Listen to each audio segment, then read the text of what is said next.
Hello and welcome to our live stream review of the newest movie by Dreamworks Animation Studios, The Wild Robot. You know who we all are, you know the routine. Domo arigato, Mr. Roboto. Typically I like to open my reviews with a pun, but I couldn't think of a good robot pun. Anyway. Wild Robot was one of my most anticipated movies of 2024. I remember seeing the trailer for the very meh and unnecessary Kung Fu Panda 4. And after seeing this trailer, I immediately thought, holy shit, I have to see this movie ASAP. Animation looks beautiful. The story of a robot living in the wildlife was fascinating. And it was directed by the same person who did Lilo and Stitch and How to Train Your Dragon. It also gave me vibes of my favorite movie of all time, The Iron Giant. DreamWorks can be hit or miss, but when they come out with a great film, they deliver. Whether it's the first two Shrek movies, the first two How to Train Your Dragon movies, Prince of Egypt, despite Woody Allen starring in it, Ants, and the underrated Road to El Dorado, and my personal favorite DreamWorks movie, which is The Prince of Egypt. And now I can add Wild Robot as amongst those greats. I thought this movie was incredible. This is probably some of the best CG animation I've ever seen from DreamWorks. It's gorgeous from the landscape, the scenery, the way the characters look, and the futuristic setting where we find out where Roz came from. This whole movie is pure eye candy. I loved the simple story of a robot living in the woods and her becoming who she doesn't really have much of. She doesn't know her purpose. She needs a purpose, and she ends up discovering it by becoming the mother to a little goose who she becomes a foster parent with, along with this sly fox named Fink. I loved the characters and the performances. Lupa Nyong'o, she's amazing as Roz. Pedro Pascal was great as Fink. Kit Connor was great as Bright Bill, as well as Catherine O'Hara, Mark Hamill, Ving Rhames, Matt Berry, Bill Nye, and Stephanie Sue. They all do excellent jobs. I thought the pacing was excellent, although I admit there were parts that moved a little too quick, but it didn't take me out of the movie. I thought the score was beautiful. It does an amazing job blending the humor, because this movie was really fucking funny, and the drama. I love how a lot of the movie relies on the visuals to tell the story. And I loved how each of the acts were like split up. The first act is Roz figuring out her place, living in the wild. The second act is her living without Bright Bill after he migrates. And the third act is her teaming up with all the animals to save her in the forest. Honestly, I had no issues with this movie. I loved it from beginning to end, from the beautiful animation, wonderful characters, great story, themes, and the amazing score. This is easily one of my favorite movies of the year. I can't say it's better than Inside Out 2. But I will say this. While Inside Out 2 has the better story and the better themes, I will say this is a superior film visually. I cannot recommend this movie enough. Bring the family. Check it out on the big screen. I'm going perfect 10 out of 10. That's it. And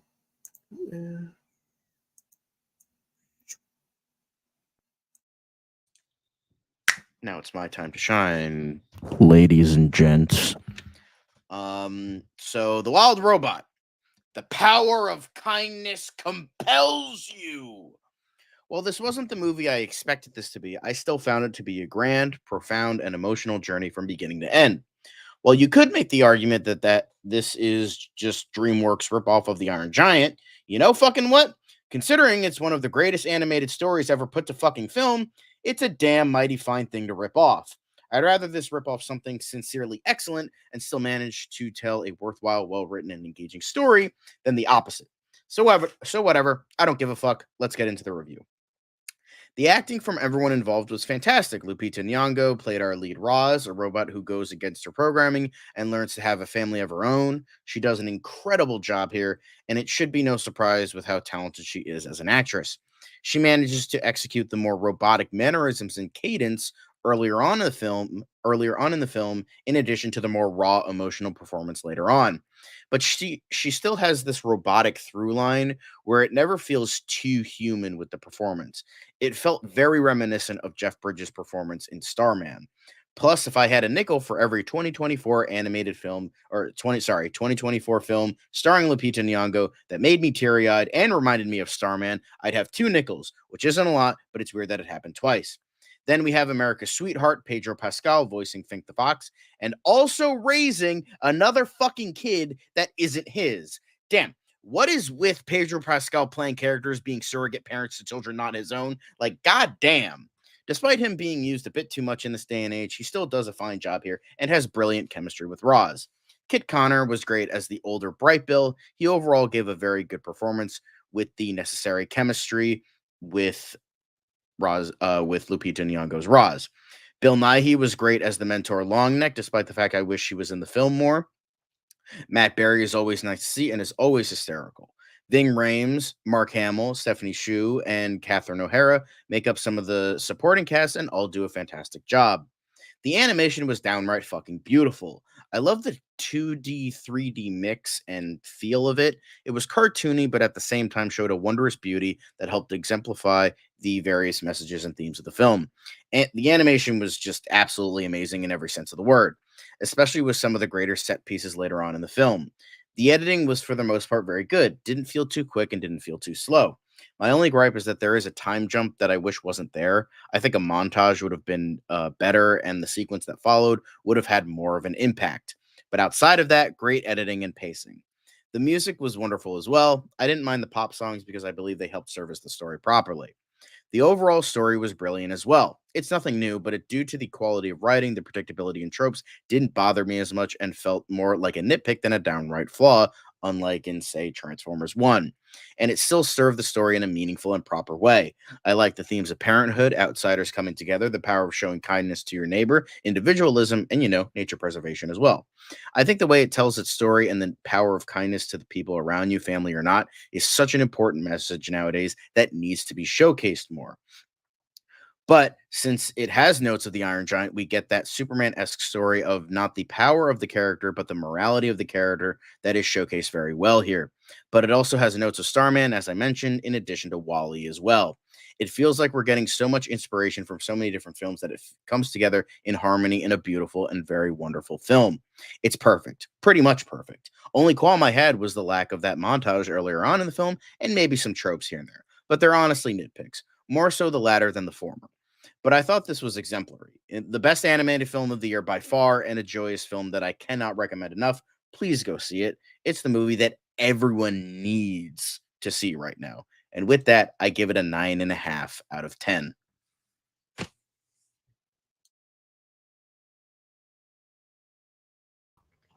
Okay. All right. So DreamWorks The Wall Robot. Yes, I'm doing another Winger review. What of it? Anyway, Wall Robot. Let me say that I honestly was excited to see this movie the moment I saw the trailer. It did look like a great and touching a story. And I saw it yesterday with my brother, and fuck you. Just know I don't have as much free time, asshole, to write every single review. All right. Anyway, as I was saying, the Wall Robot. I saw it yesterday with my brother, and it is a wonderful movie. So, in fact, I would even go as far as say that this is the best DreamWorks animated movie I've seen since How to Train Your Dragon 2. Maybe not better than that movie, but it's still, I could honestly see this being in my top 3 maybe. I'd have to think about that. Have I done? I'm sorry, Devin. I thought you said how many wingers have I? Yeah, I thought you were talking about me. I'm sorry, man. All right. Anyway, I'm getting off topic so much, but anyway, the voice acting from everybody is great. I love the voice of Roz, Pedro Pascal. He does an excellent job as Fisk. And I love Kit Connor as Bright Bill. I love the chemistry between all three of these characters. They work off each other great. Um, and the animation honestly is so beautiful. I love like John said, it was like a mix between like 2D and 3D animation kind of thing. I love how it's like a lot of these characters pretty much it's a simple kind of story about Roz learning to be about Roz having to learn to be a surrogate mother and take care of this child. I love the way it's told and all. It's just I can see how this could bring a tear to somebody's eyes. So I love the music. I mean, even though I'm not really a fan of pop music, honestly, I felt like it was needed here, kind of thing. I love that how the score is, and it pretty much just meets with that feeling of a rope of. And I also like and if I had any problems with the movie, I would probably say they were more nitpicks than anything. So um, I would say like maybe they could have like I understand what the winter storm kind of thing, bringing all the animals and all. I get that, and then like telling them like, hey, you treated this robot like shit. What do you have to say for yourself? I mean, I get that, but I felt like does hibernation not even exist for these animals? So but I mean, that's probably just a nitpick more than anything. And I felt like they probably could have maybe told that kind of message to get the other animals to recognize, hey, this robot, you treated this robot like shit, and they saved your asses. So I feel like they could have done that a little bit better. But that's just more of a nitpick on my part. It's honestly, this is still a wonderful movie. I would highly recommend it. It's currently my third favorite animated movie. The only two other animated movies this year that still beat it are The Imaginary on Netflix and Inside Out 2. So I would definitely say go check this one out. It is. I would probably say that this was a better DreamWorks animated movie, more so than Kung Fu Panda 4. So, and my score is a 9.5 out of 10.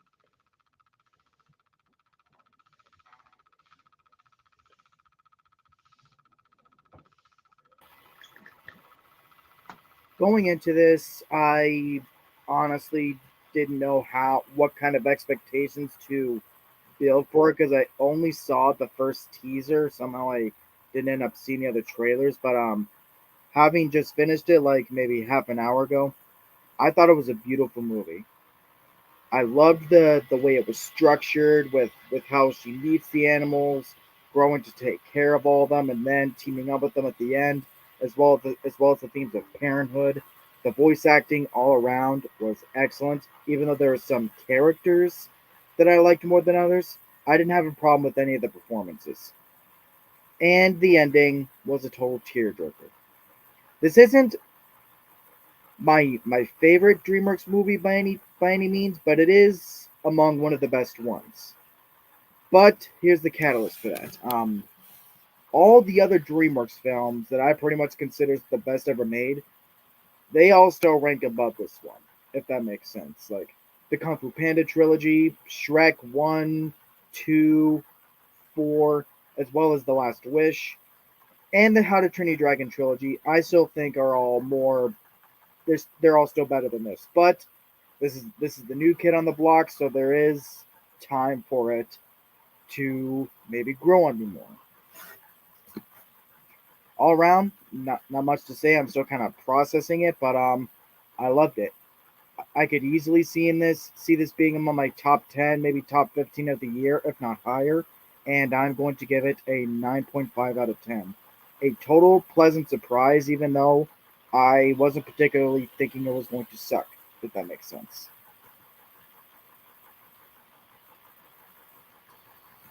Thanks a lot, dude. I mean, for like 2-second review, I was counting on more because I still need to finish. Shit, man. Anyway, it would seem that DreamWorks hasn't lost their touch after all, guys. They've been in a slump the past few years, but with this film, they prove that they've still got it, that they can still put out an original film that is with the old magic touch.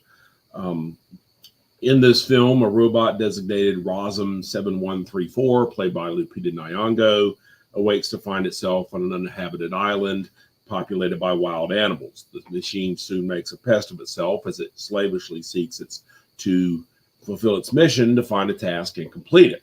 Since a Rosm robot always fulfills its task, always completes its task. When of course the animals are frightened and run away and treat it like a pariah, it seeks to learn, and it tries to learn their language. And as the film develops, we find out it takes on a bit more human characteristics. It soon stumbles upon when the droid soon stumbles upon a goose egg after killing its mother and siblings. It takes charge of the egg until it hatches, revealing a gosling that it soon names Brightbill, with the help of a fox by the name of Fink, voiced by Pedro Pascal. Brightbill, played by Kit Connor, and Brightbill played by Kit Connor. And as the movie goes, as the robot soon becomes known by the name Roz, Roz tends to take on more human characteristics. Roz has to learn to, we learn later that Roz has overrode her programming, in order to fulfill her mission, to take care of the mission she has taken on, to take care of this young gosling, of this young goose. So this young gosling, and she goes through all the ups and downs of being a parent.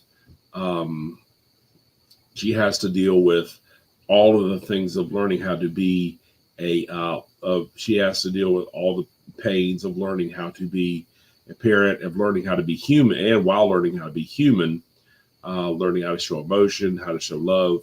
And basically, this is a film about a robot learning to love. So it's a story that's very familiar. We've seen this before, like it said, we've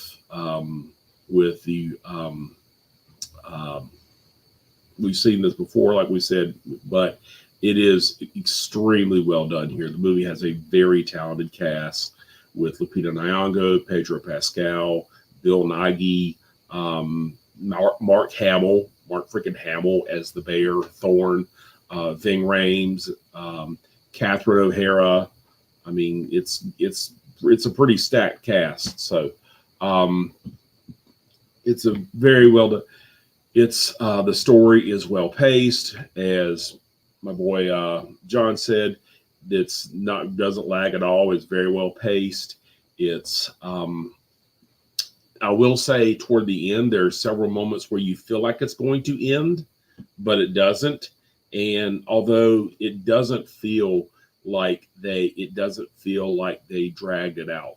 It doesn't feel like they dragged it out at all, because where they took it at the end made sense, if that makes sense. So where they took it in the end makes sense. I don't want to give away any spoilers, but where they took it in the end did make sense, because in the end, the robot did learn to love, and Brightbill learned to, love the robot back, to express that back. So this is really about a robot learning to be human. So and learning to. So I thought it was a very good film, outstanding. I don't know if it's really close between this and Inside Out 2 for my best animated film of the year.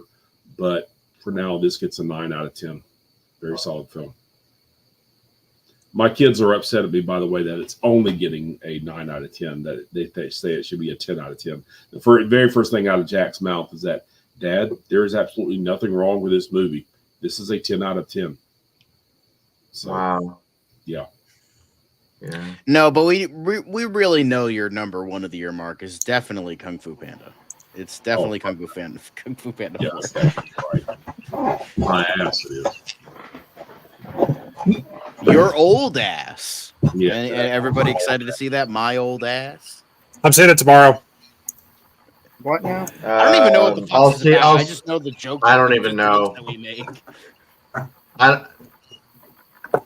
It's a new movie starring Aubrey Plaza. Oh yeah. It's Aubrey Speaking of Aubrey Plaza. Plaza, we'll get to that tomorrow. Yeah. Yeah, My Old Ass, the Mark Thompson story. There you go. Yeah, I haven't. Yeah. I guess I'll get to my old ass whenever. So I don't know. It's just funny. It's just funny when we say the word "my old ass" in a casual sentence. No, You know my what? answer You know what's I really? say You know it what's all the even time. funnier? Surprisingly. We're talking about my old ass instead of the movie we're supposed to be talking about. Anyway, Wild Robot. It's amazing. I don't know what is there to discuss because it's like It's a really solid animated. honestly, if I wouldn't mind seeing this again with Kane, you know, because I feel like this should because he loves movies about like robots and all. He loves that kind of. He loves those. I feel like that would be right up his alley. I wanted to Yes. take Ashlyn because she actually read the book in school, but they're her, my dad, and my stepmom, my stepsister, they're in Boston right now. So They're in well, where? you could always see they're in Boston. Oh, it. Boston. You could always see it again. I assume you. I thought you want said to see it anyway. they were in a mom or something like that. They were in Among Yeah. Us. I don't know. I just thought I heard you say that. Okay. Boston. I'll probably see if they want to see it like when they get back. Okay. Yeah, But, but this was really fucking good. Like as I was saying, like in my review, the only time like it's when like Bright Bill is like a baby to when he's like older. that sounds Like like beautiful. I wish there was like a montage or something, or like That would have been there nice. was like because like almost exactly right after that you have like the whole like misunderstanding of them like finding out that Roz killed his family by accident because of the stuff with the bear. So and there would have been a little bit more like emotional like gripping of it if there was like we saw that relationship develop a little bit more. But as time went on, the fact that there was so much movie after that, because that's what I thought the main actually at first I thought the main like story was like just going to be this robot in the wild and there was going to be very little dialogue and it was kind of like let the images speak for themselves because that's what the That was my first thought, too. teaser Yeah. promised. And then when I was watching, I thought, oh, it's going to be about like the relationship between them. But no, they do the time jump. And I'm like, okay, what else is there to tell them? But then once it gets going, once you like, there's more and more as time went on, it felt like less of a flaw and more of just like a nitpick. I wish I could have seen a little bit more of that relationship develop, but it's not a bad thing because what comes after is just so good. And like we really see like what happens because I thought like the migration was like going to be the big climax of the movie, but no, it wasn't, and it was like there was more than that. So it was like honestly, as I said, it was just like a nitpick. It was just everything else was just so well done that it was like all right, yeah, no, that's fine. Hey Mark, were you? I don't know if I think we all. I know we all talked about like what our favorite DreamWorks animated movie was during the Panda 4 review. Did you mention yours, Mark? Because I don't think you were on for that review. I'm just curious. I think I said Shrek or Shrek 2. Oh, okay. Yeah, I don't know what mine would be. I think Shrek 2 or one of the How to Train Your Dragons. I would still say How to Train Dragon 2. Prince of Egypt. The Last Wish. Like, The Last Wish is one of maybe 5 DreamWorks movies to get a perfect 10 out of me, so... Pussy with Boots. Y'all want to hear something funny? Pussy with Boots. That would have been a better movie. Nah, that's more parody. Y'all want to hear something funny? What? Your wiener. Megalopolis cost $120 million to make, and it only opened to 1 million. Yeah, that doesn't shock me in the slightest. Uh, It was a passion project from Francis Ford Coppola. yeah. Like that, no way this shit was gonna make money. Plus, on top of that, I learned that that in order to get distribution in the U.S., Francis Ford Coppola paid Lionsgate to fucking distribute the movie. He was so desperate to get it distribution. So no way, fucking way, was this movie gonna make any money. Look, Which is fine. It wasn't honestly, supposed I don't to. think he's trying to make money at this point. No, he's not. He's not. He doesn't need This to. is his labor of love for him. You know, he doesn't give a fuck. Yeah. I mean, well, honestly, when you release that the same week as like a big like Dreamworks. family movie from a major studio, obviously that's gonna make a little bit more because there's a little more like big appeal with that. Because Although honestly, I will say this: when you were talking about how like the animation looked like a cross between like hand drawing and CGI, first thing that came to mind was the Peanuts movie. Same. Yeah. I was thinking Yeah. of that, and then Iron Giant too. A lot of people seem to forget that was a blend of Wasn't the CGI last and Wish 2D the same way animation. also? The giant was CGI. Yeah, Puss in Boots: The Last Wish was a mix of that also. Yeah, At least I think it was. I think it was. I'm pretty sure it was. I think Yeah, but Spider-Verse why was would too. No, I Because- think that was just CGI. But why would he go to friggin' Lionsgate of all companies? Because that was the only one that offered. Like that was the only one that like had some sort of offer. Like they played it, I think, at the Venice Film Festival, and nobody wanted to fucking distribute it in the U.S. I mean, all the you have all the fucking artsy European countries that are like, oh yeah, we'll take it. We're gonna distribute. Yeah, hell, they got like this country, this studio for this country, this studio for this country. We're like, oh yeah, Francis Ford Coppola, we'll distribute that shit. Meanwhile, everyone in the U.S. is like, we're busy with comic book movies, so stop. So essentially, that's what it was. Yeah, exactly. Dude, And I am wouldn't you glad. surprised if Lionsgate- I'm staying on topic here Yes. because Sorry. we're revealing that tomorrow. Yes. Yeah, I know. Sorry. Yeah. Just Zach keeps fucking bringing it up. And yeah, sorry, Zach. I just got to do I'm this. sorry, but you've thrown off the Emperor's groove. Anyway, Ah, That clip never gets old. Oh, it never ever does. although my Phantom Zone clip is still I the still got best. the best one. It is. I Well, think But I'm not saying everyone. I will say I think one of Mark's original ones was really good, but I think he got rid of it. I think the consensus is that the favorite Phantom Zone clip is a tie between his and mine. I'd agree.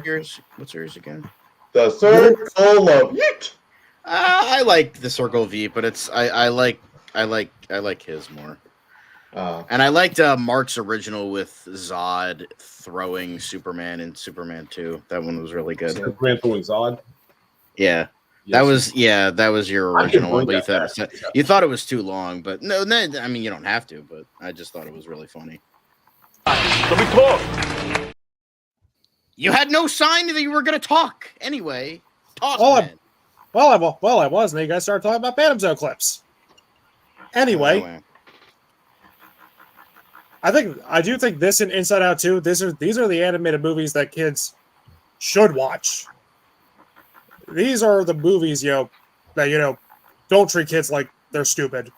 They're not soulless illumination movies. These are made by people that actually fucking care. I mean, when you have the guy who did this directed Lilo and Stitch and How to Train Your Dragon, and John, you discover that he wrote he wrote Mulan and Lion King, right? He wrote the story for Beauty and the Beast, Aladdin, and The Lion King, which is not the script. It's like a story treatment or outline. That's what story by means. So he has the story for those. Then I think he wrote the screenplay specifically for Mulan, as well as he also wrote the Croods movies, which I thought were pretty good. Not amazing, not as good as How to Train Your Dragon or this, but they're still pretty good movies. So he's got a pretty damn good reputation in terms of both writing and directing. So like it shouldn't be a surprise that this was like fucking goated. Like it was like just so good. Yeah. I mean, like I always said, you can do. There's two ways to do things. You can either, or to make movies, basically, you can make the same thing, but just do it extremely well, or you can just do something completely new that nobody's ever done before. And this one does the former. It does somewhat new ground, but I mean, it's essentially just the Iron Giant saves nature. But the difference is that but I mean, at the same time, it does it extremely well. You also have kind of then you also have like the idea of like nature preservation, and the robots being evil. Mm-hmm. Like the main robot from Wall-E, like it has like a little bit of Wall-E vibe, and you have like Wall-E, as I joked that this was like the love child of Wall-E and Iron Giant. It kind of is, and then with some bits and pieces, like as I said, Starman, like the Roz reminded me so much of Starman. Like it was like, because the basis of that movie is like the beauty of humanity. Like that's like the goodness of humanity. So that's what I feel like that was in this movie as well, especially with Roz becoming more human, as kind of like what Starman's arc throughout that film as well. So I feel like that those ideas presented were very similar as well. But that's just my opinion. I mean, I think you're right. I think you're right on the money. I mean, that is like Mark was saying, she's learning how to love. Exactly. Yeah. Mm-hmm. Exactly. She has to learn what love is. Exactly. Mm-hmm. I know what love is. Want you to show me. I would can't do anything for love. But I won't do that. All right, don't quit your day job, Rob. What is? I'm just kidding. What is that? Shrek bondage. What? I don't know. Well, Wait, they you don't say say Shrek bondage? Shrek bondage. I mean, what weird fucking shit are you into? I mean, Kevin? technically, if you listen to the song, he did say what that is. He did. Yeah. Listen to the song. Yeah, listen to the lyrics. Everyone says, "What does he do? What does he not do?" Listen to the lyrics. It's in the song, and on top of the fact that it shouldn't be called "I would do anything for love, but I won't do that," which insinuates that he's going to do everything for you except for the one thing you want the most, because that's what "but" insinuates. It should really be called "I would do anything for love and I won't do that," because that makes more sense with what he's trying to say in the song. But that's just me being a grammar Nazi. Yeah. And this is something I will give this movie props for. It proves these are fucking assholes. I still think that he wouldn't do his butt stuff. He will not do butt stuff. No, he wouldn't. Who doesn't want to do butt stuff? Butt stuff is great. I don't know. I mean, maybe Meatloaf is approved. He just does not want to do butt. I don't know. He's 6 feet under now, so who gives a fuck? Yeah. True. Yeah, this movie proves these are fucking mean. You don't want to mess with them. Geese are fucking assholes. Mm-hmm. Although I still remember the story that my sister told me where her best friend's dad, when her best friend was like really young, had a bunch of geese on their yard and started like beating them with sticks. And I'm like, what the fuck? It's like this mild mannered usually beating them with sticks because geese are fucking assholes. Geese are the worst. Yeah, so Truly. good. So good on you. So good on you for getting that right. But the book. So I've never read the book. But Mark, what were you saying? Oh, I'm sorry. I was just going to say, honestly, the whole time I I could, especially toward the end of the second half, when she gets the animals to work together and everything, and have the peace and truce and all that. I'm like, this is not how an ecosystem is supposed to work. An ecosystem cannot survive this way. Mark. It's funny because Kaylee Kaylee did the same thing. The shh. So, I mean, I know, but I mean, I could not. I would just being the nerd I am. I could not help thinking. I'm like, this is not how an ecosystem is supposed to work. You cannot survive this way. Those predators have to eat. Also, I also want to state, even though I already made this joke already, if I had a nickel for every time Pedro Pascal harbored a child that was not his own and raised them, I'd have 3 nickels, which isn't a lot, but it's weird that it happened thrice. What was the I don't know time? what Pedro Pascal's obsession with, being a father to kids that are not his own, but Wait, good on him, I guess. What was the third? What was the third one? Because it's this, The Mandalorian. What's the Last other of one? Us. Oh, right. Yeah. Yeah, I learned because I've never read the book, but my sister did. But apparently, there is a sequel. What's it called? The Wild Robot 2. Escapes. Escapes from where? These nuts. There you go. I guess she escapes. I guess escapes the factory when she goes back home. Because the plot is, Roz is still the same wild robot, but she must pretend to be a regular robot and assist a widower and his 2 children by running the day-to-day workings on their family farm for them, all the while planning to escape and return to her island home, her son, and all her other animal friends. Okay, so I would say, yeah, do that. Chris Sanders, do it. Yeah, if it's the same team, I'm open to it. Yeah. Don't get I know yourself not a- everything needs a sequel, but like I wouldn't mind if this never got a sequel, because sometimes movies are just good enough on their own. You don't need a sequel, but like if they were like, okay, we're doing one, cool, I would be open to it. Yeah. Yeah, I don't see this. I don't really see this getting. I don't really see this needing a sequel. Probably won't get a sequel because it's bombing in its opening weekend. What's the budget for this? 78 million and it's open to 18. Well, that's just Thank you. the first week. But the first weekend, it's Well, I down, mean, the it's down to make week- more. The weekend is not even done. That was probably just day 1 opening. So Right. we won't even know. No, we that's the won't even wrong know- Lupita Nyong'o new movie. We're not talking about Quiet Place Day 1. We're talking about Wild Robot. Yeah, we're talking about a good name. I'm being punny, Rob. Because I'm sorry, I thought it was alright, but Quiet Place Day 1 didn't impress me that much. Okay. Yeah. Do you want a fucking Alright, then. cookie? And it's so funny because it's like Quiet Place Day 1 and the other movie with the annoying trailer. Speak no both- evil. Speak No Evil got like both me and Devin were annoyed at each of our trailers, and they both got positive reviews at the end, we ended up liking the movie. and we ended up liking both of them. Every time I saw the trailer for this, I was never annoyed by it. It was always, No, I need to see this now. exactly. Yeah. Exactly. That's what a trailer should do.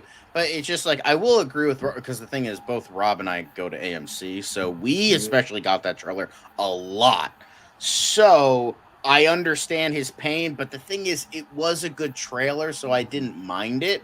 Meanwhile, Speak No Evil was just every generic horror movie ever. And then when I finally watched it, it was every generic horror movie ever. So it sold what it was. So props, honestly, I guess. the reason why the Speak No Evil trailer didn't bother me is because it was just one of those that the moment the trailer ended, I had just forgot about it.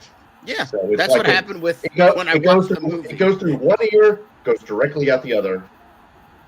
Pretty much. Funnily enough, my experience like that with the trailer was Ghostbusters Afterlife, so I got the good end of the stick. So I'm trying to think. Is there anything else we want to? I don't know. Is there anything else we I want to say want to about? mention. Sorry to cut you off, Devin. I did want to mention the climax of the movie, where it's like the whole thing with the beaver and like the fire and all that. The fire looked fun. I like how they didn't go with like a typical fire. It like kind of agree. made sense because it was like, you know, lasers and shit. I like how it was like this magenta, purpley, pinkish kind of look to it. That was cool. And then I liked was because awesome. you knew the beaver's tree was going to come back later. You knew that was foreshadowing. And so I like how they're like, he needs your help. He's like, you got to admit that you have to say I'm cool. And so, you know, I thought that was sweet and awesome. And plus, I love Matt Berry. I'm a big IT Crowd fan. If you haven't watched the IT Crowd, it's pretty much the Big Bang Theory, but good and British. So go watch it. It's great. But Matt Berry was in that show, and Matt Berry is so funny. Like, he's also in What We Do in the Shadows, the show, but I refuse to watch it because Taika Waititi's. Fuck Taika Waititi's. So I don't watch that shit. Plus, the movie was not very good. But Matt Berry is, no matter what, he's always funny. He's even in like smaller roles, he always does like a top-notch job. So I liked him here, and I liked that beaver character. I don't know who Mark Hamill was. He was the bear. He was the bear. I thought that was Ving Rhames. No, Ving Rhames was the eagle. Oh, I thought that was Samuel L. Jackson. Wow. Hold on. I have had it with these motherfucking robots on this motherfucking island. But Ving Rhames' talents were not wasted here, unlike in Garfield. Yeah, but so Mark Hamill was the bear, and Ving Rhames was Thunderbolt, who taught Brett how to fly. So it looks like Mark Hamill is getting all the ladies if TikTok is anything to go by. Sorry, I had to make that joke. But yeah, I also, Devin, great job with picking the background because this shot was fucking awesome. That was a beautiful goddamn shot in the movie. I love that. Like when it's like the whole buildup of him like imprinting on Roz and then Roz being like, holy shit, like what's happening, but like in a good way. That was a really good scene. I found my purpose. Yeah. I also love the scene where like she's rescuing all the animals. Definitely had that Iron Giant vibe we were talking about. But yeah, it was overall an extremely well made movie. Go watch it. Go support your local theaters, guys. Whether it's Regal, whether it's AMC, Regal, or Roseburg Cinemas, or Cinemark, or Showcase, whatever you have, go support your theater. But overall, do we recommend The Wild Robot? Yes!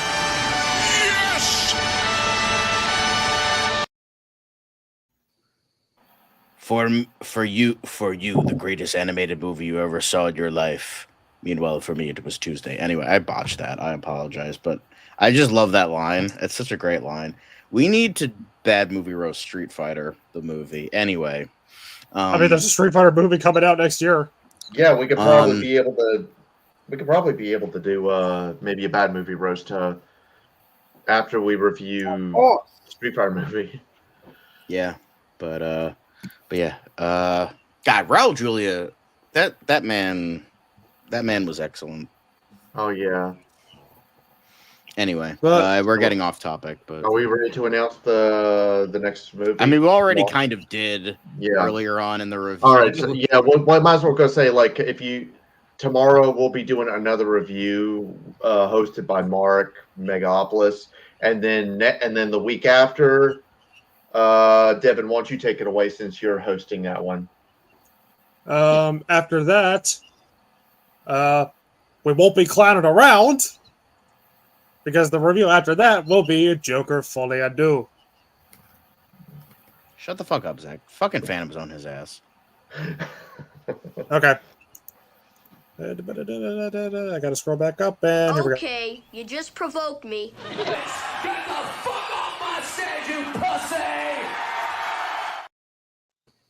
Anyway, it's like, what? Joker is funny. Yeah, it's almost like his name is Joke or something crazy. Anyway, But yeah, those are our thoughts on The Wild Robot. It was excellent. Go watch it. To anyone who will watch the stream or did watch it, thank you for watching. We are now at 123 subscribers. 1, 2, 3. ABC, easy as 1, 2, 3. I was thinking more So- taking of Pelham 1, 2, 3, but that works too. But thank you all for watching. Subscribe to the channel. Support your local theaters. And always remember, as excellent as this movie is, no animated robot movie could top Iron Giant. Once again, we have brought light into the world. You're welcome, America. That's my line, you bastard.